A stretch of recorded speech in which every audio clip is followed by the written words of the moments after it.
बंगाल की खाड़ी के तट पर खड़ा एक विद्वान विशाल परिदृश्य को निहारते हुए भगवान विष्णु के निर्देशानुसार प्रारंभिक मंदिर निर्माण की कल्पना कर रहा है।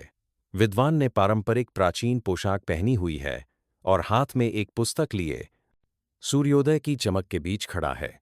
परिदृश्य अछूता है। रेत से एक भावी मंदिर की धुंधली सी आकृति उभर रही है। वातावरण उत्सुकता से भरा हुआ है। वही विद्वान अब एक नए परिवेश में अपने चारों ओर प्राचीन पत्थर की नक्काशी के साथ राजा जजाति केसरी द्वारा निर्मित प्रथम मंदिर संरचना का अवलोकन कर रहे हैं।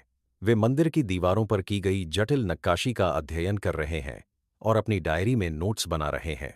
संरचना छोटी है, लेकिन फिर भी भव्य है। घने पेड़ों और पवित्र वातावरण से घिरी हुई है। विद्वान विस्मय में खड़े होकर वास्तुकला की चमक के प्रारंभिक चिन्हों को देख रहे हैं। विद्वान अब राजा अनंतवर्मन चोड़गंगा देव के शासनकाल में बन रहे एक भव्य मंदिर स्थल पर खड़े हैं। मंदिर काफी बड़ा है और उसमें ऊंचे पत्थर के स्तंभ हैं और शाही वास्तुकार उसका खाका खींच रहा है। सूर्य की किरणें ऊंची हैं, जिससे भगवान विष्णु की जटिल मूर्तियों पर छाया पड़ रही है। कारीगर और शिल्पकार मंदिर को पूरा करने के लिए कड़ी मेहनत कर रहे हैं। जबकि विद्वान मंदिर की प्रगति का अवलोकन कर रहे हैं, अब वृद्ध और समझदार हो चुके विद्वान भोई राजवंश के दौरान पुनर्निर्मित जगन्नाथ मंदिर के प्रवेश द्वार के पास खड़े हैं। मंदिर को विध्वंस का सामना करना पड़ा था, लेकिन इसे उसके पूर्व गौरव को पुनः प्राप्त करने का प्रयास किया जा रहा है। रामचंद्र देव प्रथम इस जीर्णोद्धार का निरीक्षण कर रहे हैं।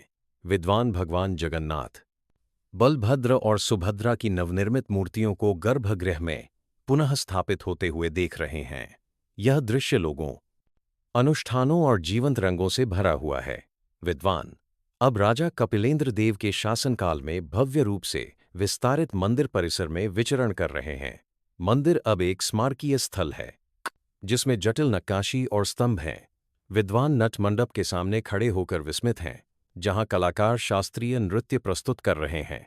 वातावरण आध्यात्मिक और उत्सवमय है, जहां भक्त धार्मिक अनुष्ठानों में भाग लेने वाले भक्तों की भीड़ के साथ अब वृद्ध हो चुके विद्वान जीवंत रथ यात्रा के दौरान भव्य जगन्नाथ मंदिर के मध्य में खड़े हैं।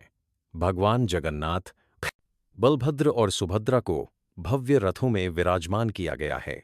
भक्त रस्सियों से रथों को खींच रहे हैं, जिससे जनसैलाब उमड़ पड़ा है।